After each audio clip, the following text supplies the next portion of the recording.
So let's talk about your hip pain and that pesky glute tendonitis. It can affect anyone 18 to 87 years old, according to research, but on average, it happens 54 to 63. Women are more likely to have it than men, and of course, that age range shows us that hormones are involved. Women have a wider Q angle than men, so their pelvis is wider, and so the tension that is placed on the tendon is greater. So let's take a look at this article that is exercise-based interventions for glute tendinopathy.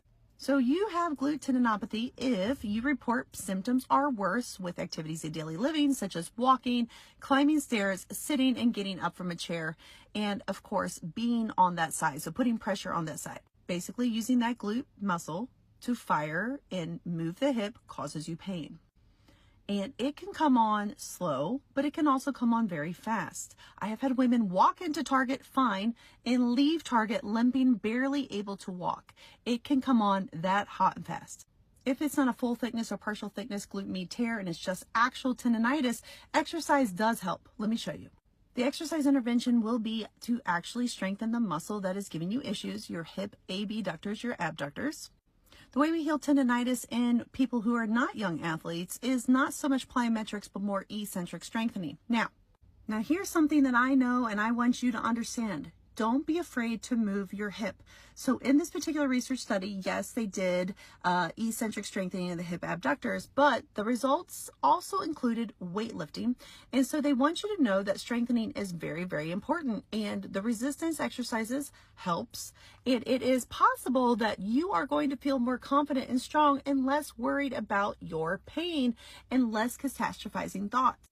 Fear avoidance behaviors are very, very real, and that is because glute pain is very, very real. With every step you're taking, it's hurting, so you eventually become afraid.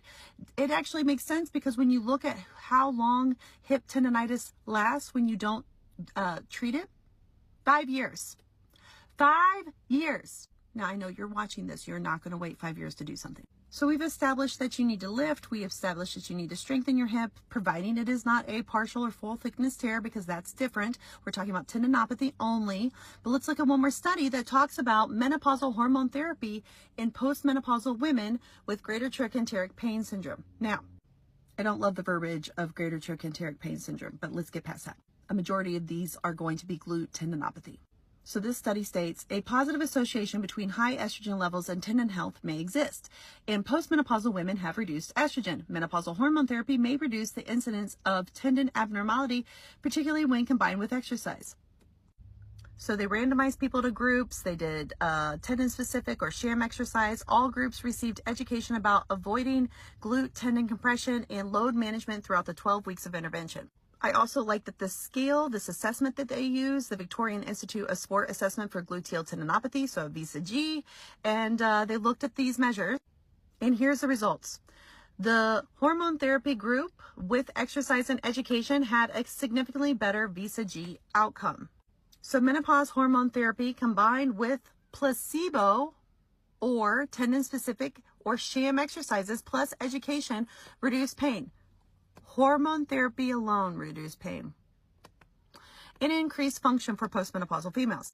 So a targeted exercise or sham exercise strategy is effective when prescribed with education about avoiding gluteal tendon compression and load management.